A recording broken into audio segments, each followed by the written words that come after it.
Hi everyone, this is Uvais Baig. Welcome to VFX 101। आज की class काफ़ी स्पेशल क्लास है क्योंकि आज की क्लास में मैं आपको गाइड करने वाला हूं कि किस तरह से लोगो एनिमेट करते हैं, वो भी सिनेमा 4D पे। और लोगो है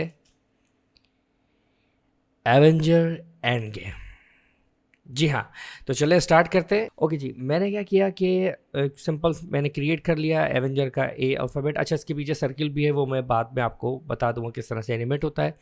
तो फिलहाल इसमें जो मेन पर्पज़ है हमारा वो ये है कि किस तरह से हमारा जो ज्योमेट्री है, जो टैक्स है, ये किस तरह से शैटर्ड हो, टूट जाए, बिखर जाए, स्कैटर हो जाए। तो उसके लिए मैंने क्या किया कि यहाँ पे सिंपल इस ए को डिफरेंट पीसीस में ब्रेक कर लिया। जैसे मैंने यहाँ पे रीनेम किया हुआ है, सिंपल आप रीनेम कर सकते हैं सिनेमा 4D पे डबल क्लिक करके, ठीक है। और रीनेम किया हुआ है ए बैक। जैसे मैं इस पर क्लिक करता हूँ तो इसका ये बैक साइड एरिया, ठीक है। और ए लेफ्ट, ये जो ब्रेक हो ये डिफरेंट साइड से हो। तो हम स्टार्ट करते हैं। तो फिलहाल मैं यहाँ से ले लेता हूँ ए फ्रंट। ओके, तो यहाँ हमारे पास मेन्यू में ऑप्शन दिया हुआ है मोग्राफ का। मोग्राफ में हमारे पास है वोरोनाई फ्रैक्चर। तो जैसे इस पर आप क्लिक करते हैं तो यहाँ आपके पास वोरोनाई फ्रैक्चर आ जाता है। अच्छा, सिनेमा 4D में लिंक कराना पड़ता है बेसिकली, डायरेक्ट अप्लाई इफेक्ट नहीं हो जाता। जब आप दूसरे सॉफ्टवेयर में तो डायरेक्ट हो जाता है। तो इसमें अप्लाई करने के लिए कि आप क्या करते हो कि जिस सब्जेक्ट को या जिस ज्योमेट्री को इसके साथ फ्रैक्चर करना हो, तोड़ना हो, तो आप क्या करते हैं कि जैसे ये ए फ्रंट, इसको ड्रैग करके मैं लेकर आ जाऊँगा वोरोनाई फ्रैक्चर के ऊपर, दिस वन। तो यहाँ देखेंगे कि किसने डिफरेंट पीसेस में कलर्स मुझे दिखा दिए कि ये आपके पास इसके पीसेस हैं। और सिंपल हमने क्या किया, क्लिक किया वोरोनाई फ्रैक्चर पे और आप उसके बाद चले गए। यहाँ पे दो ऑप्शंस हमारे पास बहुत इंपॉर्टेंट है, ऑब्जेक्ट एंड सोर्स। सोर्स की हेल्प से हम इस शटर को, ये जो फ्रैक्चर है, इसके पीसेस हम इंक्रीज कर सकते हैं। सिंपल क्लिक किया पॉइंट जनरेट डिस्ट्रीब्यूशन पे और यहाँ हमारे पास जो पॉइंट अमाउंट है वो है 20। तो हमने यहाँ पे टाइप कर दिया 50। ओके, आपके ऊपर है कि आप कितना ज़्यादा इसको इन सेगमेंट्स को कितना ज़्यादा आप इंक्रीज़ कर सकते हैं, डिक्रीज़ कर सकते हैं। तो फिलहाल मैंने जो इसका जो पॉइंट अमाउंट है वो रखा 20। ओके, और क्वालिटी जो इसका है वो मैंने रखा हाई। नेक्स्ट, आपको अब इसको क्या करना है, बिखेरना है, शटर करना है, तोड़ना है पीसीस के अंदर। तो हमने क्लिक किया वोरोनाई फ्रैक्चर पे और यहाँ पे सिंपल आप गए मोग्राफ और यहाँ मेरे पास है इफेक्टर। और इफेक्टर में मैं चूज़ करूँगा रैंडम इफेक्ट। रैंडम इफेक्ट क्या करेगा, जैसे मैं इस पर क्लिक करूँगा तो इसने क्या कर दिया, डिफरेंट डायरेक्शन में इसको स्प्रेड कर दिया। तो यहाँ भी दो मेरे पास ऑप्शन बहुत इंपॉर्टेंट है, इफेक्टर एंड पैरामीटर्स। इफेक्टर क्या करता है, जो शटर की रेंज है ये उसको कंट्रोल करता है, देख रहे, ठीक है। और जो पैरामीटर्स है, पैरामीटर्स में क्या, ये पीसेस किस डायरेक्शन में, एक्स, वाई एंड जी। तो मैं इसको भी इजीली क्या कर सकता हूँ, कंट्रोल कर सकता हूँ। तो फिलहाल मेरा जो फ्रंट एरिया है, मैं इसकी वैल्यू 3/3/7 अप्लाई कर लेते हैं और थोड़ा सा इसको हम इस तरह से रैंडम ऐसे अप्लाई कर लेते हैं। डन। नेक्स्ट मैं ये चाहता हूँ कि ये क्या हो, जैसे इफेक्टर को मैं मूव करता हूँ, ये वापस से आके अपनी ओरिजिनल कंडीशन में आ गया। ओके, तो मैं क्या करता हूँ कि सिंपल सा रोटेशन भी अप्लाई कर लेता हूँ। और सिनेमा 4D में एनिमेशन भी बहुत आसान है। जैसे हमने फर्स्ट क्या किया कि थोड़ा सा इसको इस तरह से हमने लाइट से इस तरह से इसकी रोटेशन हमने अप्लाई कर दी। देन हमने क्लिक किया की फ्रेम्स पे। ओके, देन मूव किया स्लाइडर, सॉरी, मैंने मूव कर लिया स्लाइडर 190 फ्रेम्स पे और यहाँ भी वैल्यू मैंने इसकी कर दी 0 और यहाँ अगेन क्लिक कर दिया, ये फ्रेम मेरे पास फाइनलाइज हो गए। जैसे मैं प्ले करूँगा तो आप देखेंगे कि ये टर्न होके इस तरह से आ रहा है। अच्छा, अब जो है प्रोसेस वो क्या है कि ये ओरिजिनल अपनी पोजीशन में आ जाए। तो सिंपल आप गए इफेक्टर में और 0 फ्रेम पे आपने क्लिक किया, देन क्लिक स्ट्रेंथ की frame and move the slider to the 90 frames और इसकी जो वैल्यू है आप क्या कर देंगे 0 और अगेन आप क्लिक कर देंगे स्ट्रेंथ की फ्रेम पे। जैसे आप प्ले प्रेस करोगे तो आपके पास इस तरह से अपेयर हो जाएगा। डन। अब यही सेम प्रोसेस आपने इन सारी शेप्स के साथ करना है बस। अब क्या करना है, आपने सिंपल सा आपने जैसे ए बैक हमने लिया क्योंकि यहाँ पे हम देख रहे हैं कि हमारा जो टैक्स है इसके अंदर से आ रहा है। तो आपने एयर बैक पे क्लिक किया, दैन सिंपल मोग्राफ और यहाँ से सेलेक्ट किया वोरोनाई फ्रैक्चर और इस एयर बैक को आप ड्रैग करके ले गए टॉप पे, दिस वन। और आपने क्लिक किया अगेन वरुणाई फ्रैक्चर पे, देन पॉइंट जनरेट, आप यहाँ के alt and left mouse button आप इसको रोटेट कर ले व्यू पोर्ट को, और आप यहाँ देख लेंगे कितने आपको डिस्ट्रीब्यूट करने हैं। अच्छा, यहाँ पे बेसिकली डिस्ट्रीब्यूट हो रहा है यूनिफॉर्म, यहाँ पे जो टाइप है आप यहाँ पे आके चेंज भी कर सकते हैं, normal, inverse normal and exponential. जैसे एक्सपोनेंशियल पे क्लिक करता हूँ तो यहाँ पे कुछ इस तरह से आपके पास आ जाता है, तो आप X Y and Z direction में आप इसको डिफरेंट शेप्स को मूव कर सकते हैं। ओके, तो अब हमने ये अप्लाई किया, देन क्लिक किया अगेन वरुणाई फ्रैक्चर पे, और यहाँ से आप गए मोग्राफ और इफेक्टर, और अगेन क्लिक किया रैंडम पे। तो यहाँ पे सेम पहले की तरह, और मैंने क्या किया कि इसकी जो रेंज है वो इतनी रखी, और क्लिक किया स्ट्रेंथ पे, और इसको भी मिले गया 90 फ्रेम्स पे और back, then click again. Okay, उसके बाद हम चले गए पैरामीटर्स पे। पैरामीटर्स पे जब हम इधर आते हैं 0 फ्रेम पे, तो हम देखते हैं कि हमारा ये जो शेडर है टेक्स्ट, ये बिल्कुल सीधा है।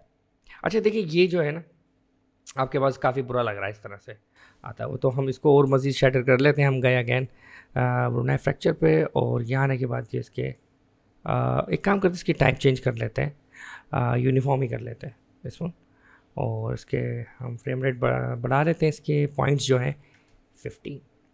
ओके, अच्छा आप ये देखें कि ये कितना क्विकली इसने कर लिया है। अभी दूसरा सॉफ्टवेयर होता है 3D स्टूडियो मैक्स या माया या दूसरे सॉफ्टवेयर होते हैं, तो जब आप सिमुलेशन कर लेते हो इस तरह की या ब्रेक कर लेते हो, उसके बाद आप पॉलीगॉन्स वगैरह पे वर्क इस तरह से नहीं कर सकते, आपको वापस से सिमुलेशन डिलीट करना पड़ती है और काम करना पड़ता है। तो सिनेमा 4D यहाँ आया कि काफ़ी स्ट्रॉन्ग है कि आप इसको रियल टाइम इस पर वर्क कर सकते हो। नेक्स्ट आप गए रैंडम में अगैन, और यहाँ के रोटेशन, और मैं फ़िलहाल एक काम करता हूँ कि इसकी जो वैल्यू है इस तरह से अप्लाई कर लेते हैं दिस वन, और क्लिक अगैन, और 90 frames 0 0 0 again click start frame. Okay, then effector में ओके, ओह सॉरी, हमारे पास जो इसकी जो वैल्यू है ये थोड़ी सी हम चेंज कर लेते हैं रैंडम।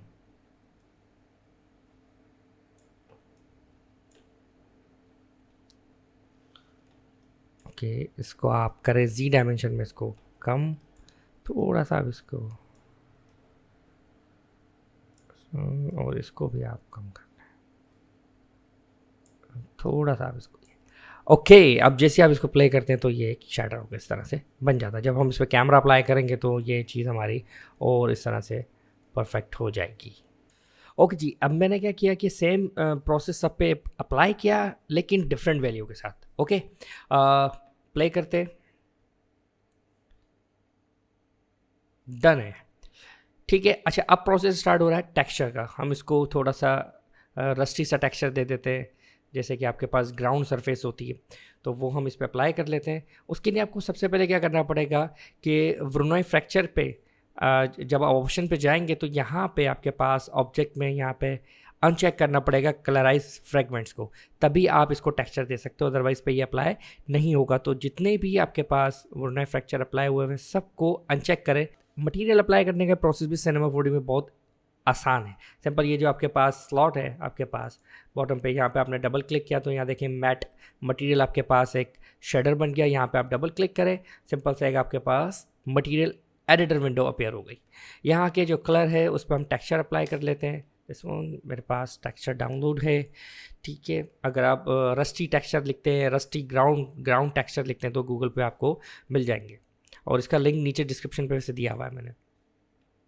नेक्स्ट, इस पर आप देखें कि डायरेक्टली आपके पास जो शेडर है या लाइट्स के थ्रू स्पेकुलर वगैरह सब चीज़ें इस पर ऑटोमेटिकली अप्लाई हुई हुई हैं शेडर के ऊपर, जो ये बता रहा है। व्यू पोर्ट पे तो हम अलग करेंगे, लेकिन यहाँ हमें एक शेप दे रहा है कि हाँ यार हमारा टेक्सचर इस तरह से एडजस्ट हुआ है। उसके बाद हम एक काम करते हैं, इसी का बम्प अप्लाई कर लेते हैं। यहाँ पे क्लिक किया अगैन, और इसी को ही हम रख लेते हैं, और जो वैल्यू है हम थोड़ी सी बढ़ा देते हैं। डन। अगर रिफ्लेक्शन देनी है तो आप रिफ्लेक्शन भी अप्लाई कर लें यहाँ से, जैसे थोड़ी सी ब्राइट है इसको हम कम कर लेते हैं। तो सिंपल अब इसको अप्लाई कर लेते हैं। हमने सेलेक्ट किया ए फ्रंट को और इसको ड्रैग कर दिया इसको, ठीक है। अभी थोड़े से इसके यूवीज जो है वो आउट है, तो इसको सेट कर लेते हैं। सिंपल आपने क्लिक किया, टेक्स्ट में हमारे पास जो प्रोजेक्शन है यूवी का वो हमारे पास है स्फेरिकल, तो हम इसको करते हैं क्यूबिक।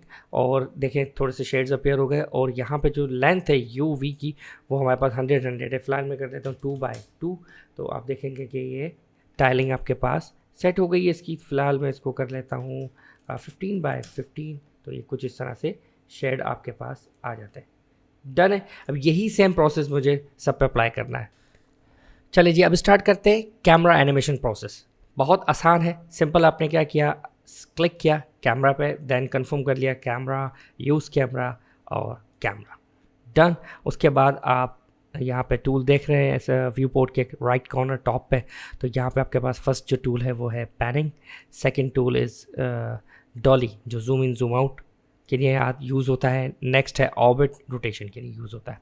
तो फिलहाल हम क्या करते हैं, इसको जूम करके इसको थोड़ा टर्न, और इस तरह से हमने एक सीन क्रिएट कर लिया, एक फ्रेम बना लिया। नेक्स्ट हमने क्या किया, अप्लाई करना है की फ्रेम, तो आपके पास की फ्रेम अप्लाई की, देन आपने मूव किया 150 फ्रेम्स पे, और आप इसको रोटेट करके लिया इस तरह से, डन हो गया जी। तो ये एक बहुत आसान सा प्रोसेस है। Cinema 4D काफ़ी आपको हेल्प करता है एनिमेशन में, टेक्सचर में, बड़ा इजीली आप इस पर अप्लाई कर लेते हैं। जब आप कैमरा एंगल सेट कर ले लास्ट, देन अगेन क्लिक करें की के ऊपर, रिकॉर्ड की एक्टिव, जैसे आप क्लिक करेंगे तो आप देखेंगे यहाँ पर्पल कलर का की फ्रेम ऐड हो गया। तो इस तरह से आप इसको ऐड कर सकते हैं। तो आपके पास 150 फ्रेम्स पे इस तरह से एक शटर लोगो आया था। अच्छा, अब ये थोड़ा सा ना प्रोपोर्शन आउट हो रहा है, तो हमने क्या किया कि 70 फ्रेम्स पे आके अगेन थोड़ा सा इसको यहाँ सेंटर पे लिया है, देन अगेन की अप्लाई कर ली। ओके, देन आपके पास इस एनिमेशन में 0 to 150 फ्रेम्स पे कितने की फ्रेम्स लग गए, 3। Okay, then hit play.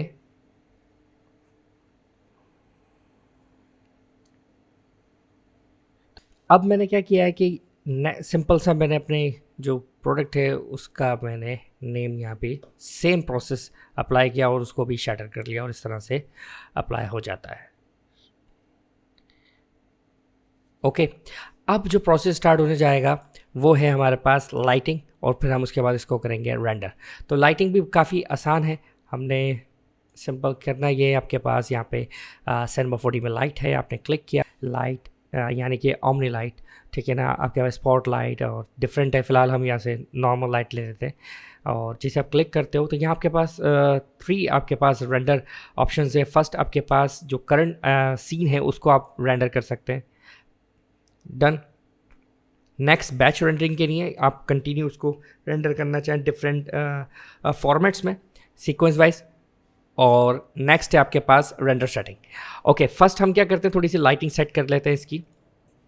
तो एक लाइट आपके पास बैक में हो गई, और इसी की डुप्लीकेट ले लेते हैं हम कंट्रोल प्रेस करके इस वन, और इसको आप ले आए आप फ्रंट, थोड़ा सा आप इसको चेंज कर लें डायमेंशन में, then hit again render scene.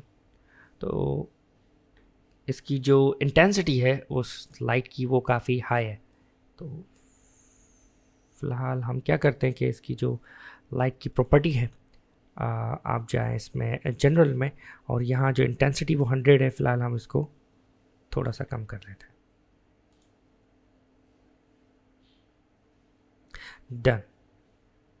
Okay, इसमें आपके पास कोई शेडो जनरेट नहीं हो रहा, तो यहाँ पे जो शेडो है वो नन है। फ़िलहाल हम यहाँ कर लेते हैं area, then again click render, तो देखें आपके पास एक बेसिक सा सॉफ्ट सा शेडो जनरेट हो गया। और इसको आप थोड़ा यहाँ के भी देखें, डन है। तो ये बहुत सिंपल है प्रोसेस, इस तरह से आप इसको क्रिएट कर लेते हो। अगेन इस फ्रेम्स को इसको रेंडर करना है, इस सीन्स को कंप्लीट रेंडर करना है PNG फॉर्मेट में, अल्फ़ा मींस ट्रांसपेरेंट, तो वो भी बहुत आसान है।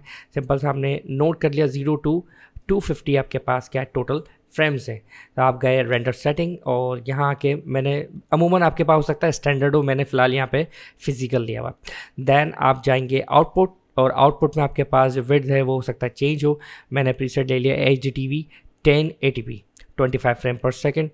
और अगर यहाँ पे प्रीसेट आपको नहीं मिल रहा हो, फॉर एग्जांपल वैसे है फिल्म एंड वीडियो का इस पर HDTV 1080p 25 फ्रेम पर सेकेंड।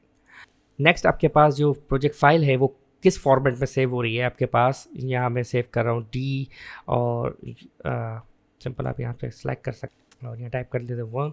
और आपके पास जो फॉर्मेट है यहाँ पे आपके पास डिफरेंट फॉर्मेट है, बिटमैप इमेज है, HDRI, आपके पास है PNG है, JPG सीक्वेंस है, और यहाँ से वीडियो फॉर्मेट में MP4 है। तो फिलहाल हम यहाँ से लेते हैं PNG फॉर्मेट, और आपके पास चेक हो सकता है चेक नहीं हो आपके पास इस तरह से, ठीक है। तो यहाँ पे मैंने चेक लगा दिया है अल्फ़ा चैनल पे, ठीक है, ताकि ट्रांसपेरेंट से वो विदाउट बैकग्राउंड।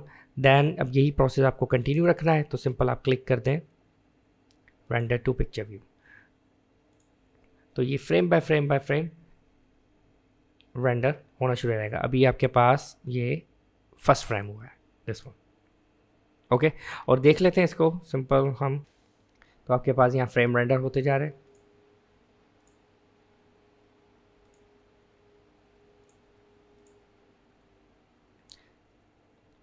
डन है। तो एक बहुत आसान सा प्रोसेस था ये सिनेमा 4D लोगो शटर आप किस तरह से अप्लाई कर सकते हो, फ्रैक्चर कैसे कर सकते हो। अब थोड़ा सा इस पर पोस्ट का वर्क कर लेते हैं, आफ्टर इफेक्ट्स पे चलते हैं। ओके, अब एडोबी आफ्टर इफेक्ट्स में हम स्टार्ट करते हैं कंपोजिटिंग एवेंजर लोगो की। तो सिंपल मैंने PNG सीक्वेंस इंपोर्ट कर लिया है और यहाँ आके मैं ड्रैग कर लेता हूँ एक न्यू कंपोजिशन में, और हम प्ले करके देख लेते हैं कि यहाँ पे अच्छा ये जो पिक्सलेट हो रहा है इसकी वजह है कि मेरे जो कंपोजिशन की जो विंडो है उसकी जो रेजोल्यूशन है वो क्वार्टर किया हुआ है, ताकि ये थोड़ा सा स्पीडली प्ले हो जाए। तो ये इस तरह से मैंने इसको अपीयर कर दिया, ओके। अच्छा, अब हम इसको मज़ीद अच्छा कर लेते हैं, किस तरह से इस पर हम इफेक्ट्स अप्लाई कर लेते हैं। सिंपल हम रीनेम कर लेते हैं पहले लेयर को, ये हमारे पास है BG layer, background layer, then Ctrl+Y, create new layer, और इसका जो नाम है वो हम रखते हैं लाइट, ओके। और इसका जो मोड है मैं स्टार्ट में ही क्या कर देता हूँ स्क्रीन, क्योंकि मैं अब अप्लाई करने जा रहा हूँ वीडियो को पायलट का प्लगइन ऑप्टिकल फ्लेयर, ओके। जैसे ऑप्टिकल फ्लेयर में अप्लाई करता हूँ तो यहाँ मेरे पास इस तरह से एक लाइट जनरेट हो जाती है जिसमें से काफ़ी सारी रेजेस निकल रही है। और मैं इसकी फ़िलहाल ब्राइटनेस और थोड़ा सा जो स्केल है वो बढ़ा लेता हूँ। हम इस तरह से इसको अप्लाई कर लेते हैं, दैन इसका जो स्केल वैल्यू है मैं एनिमेट कर लेता हूँ, ओके। ये प्रोसेस मेरे पास आया 4 सेकेंड्स तक, और मैं इसको यहाँ लेकर आ गया। दैन थोड़ा सा हम इसको इस तरह से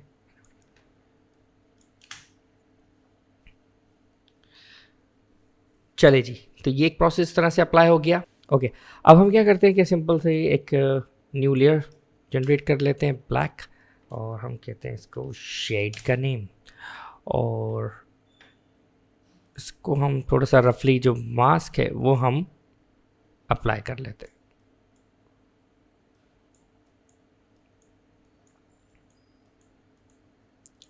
डन। इस मास्क का जो सिलेक्शन है M प्रेस करके हम कर देते हैं subtract, then F for feather, और थोड़ी सी, और इसका जो मोड है वो नॉर्मल से हम कर देते हैं ओवरले, डन।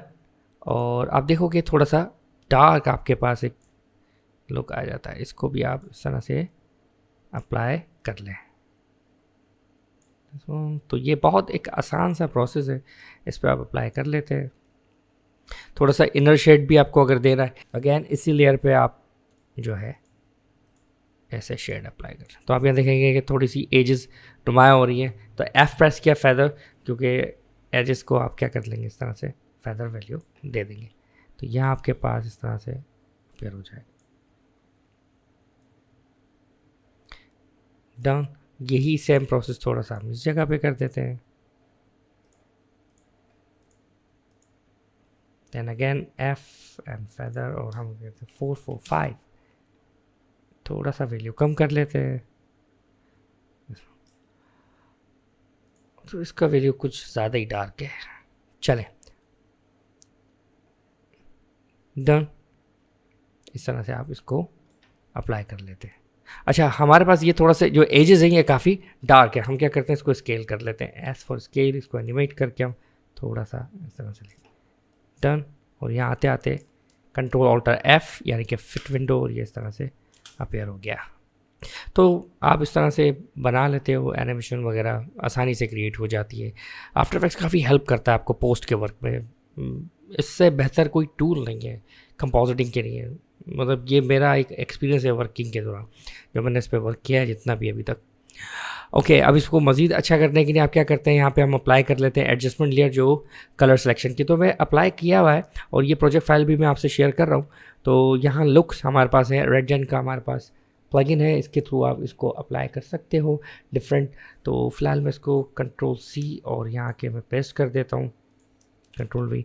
तो आपके पास जो है इस तरह से एक लुक अप्लाई हो जाता है। तो और आपको अगर ये लगता है ये जो एजेस वगैरह हैं काफ़ी डार्क हैं, तो हम इसको थोड़ा सा इस तरह से आप अप्लाई कर लें तो ये शेड अच्छे हो जाएंगे इसके। डन। उसके बाद हम एक काम और करते हैं, हमारे पास जब ये नेम VFX 101 जब ये अपेयर हो रहा हो, ठीक है, तो ये क्या हो कि ये यहाँ से थोड़ी सी लाइट्स जनरेट हो, जैसे कि आपके पास ओरिजिनल हमारे पास जो वीडियो है उसके अंदर है। तो हम क्या करते हैं कि अप्लाई कर लेते हैं सिंपल लेयर न्यू सॉलिड, और हम यहाँ कहते हैं टेक्स्ट लाइट, और इसका जो मोड है हम कर देते हैं स्क्रीन, सिंपल, और अप्लाई करते हैं अगेन ऑप्टिकल फ्लेयर। अच्छा, इसकी जो एक्स्ट्रा क्लास है वो मैं आपको ऑप्टिकल फ्लेयर की दूंगा, फिलहाल मैं इसके लिए आपको बड़ा रैपिडली बता रहा हूँ कि किस तरह से आप अप्लाई कर सकते हो इन चीज़ों को। और यहाँ ऑप्शन में हम जाके सेलेक्ट कर लेते हैं जो प्रीसेट है कॉन्स्पिरेसी का, दिस वन। ओके, देन इसका जो कलर है हम येलो ही कर लेते हैं या ऑरेंज, और टेक्स्ट को देखते हुए इसका जो स्केल है वो 100 है, हम फिलहाल अप्लाई करते हैं 40। डन।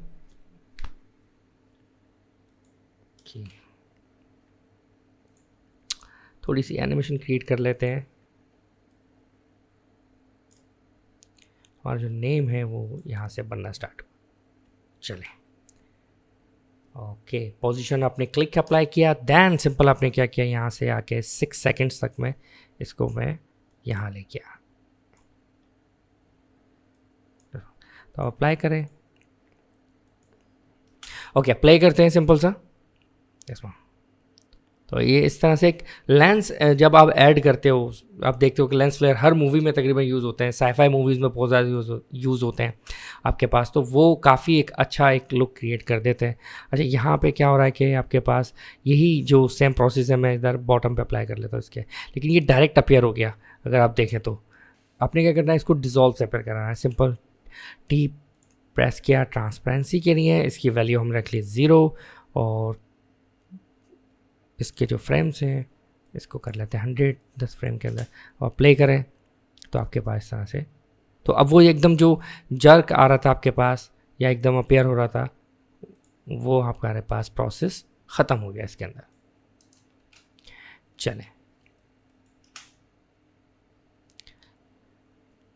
डन है। अब यही प्रोसेस हमें नीचे अप्लाई करना है, तो इसकी एक ट्रिक है, आपने क्या किया, कंट्रोल D, इसी लेयर की डुप्लीकेट ले ली, दैन प्रेस किया यू क्या करता है, आपके पास लेयर पे जो भी आपके पास की फ्रेम्स अप्लाई होते हैं वो शो हो जाते हैं।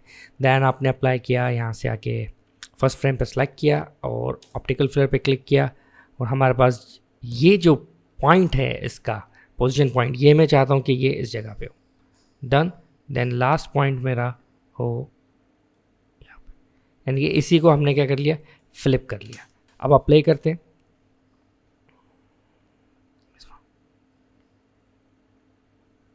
एक बात याद रखिएगा, जितना आप प्रैक्टिस करोगे जितना आप बार बार प्रैक्टिस करोगे उतनी ज़्यादा आप यूनिक एनिमेशन क्रिएट कर सकते हो आपके पास, और आपकी प्रैक्टिस से ही आपके वर्क में जो क्वालिटी है वो इंक्रीज़ होगी। आई होप आज की जो क्लास है काफ़ी स्पेशल रही होगी।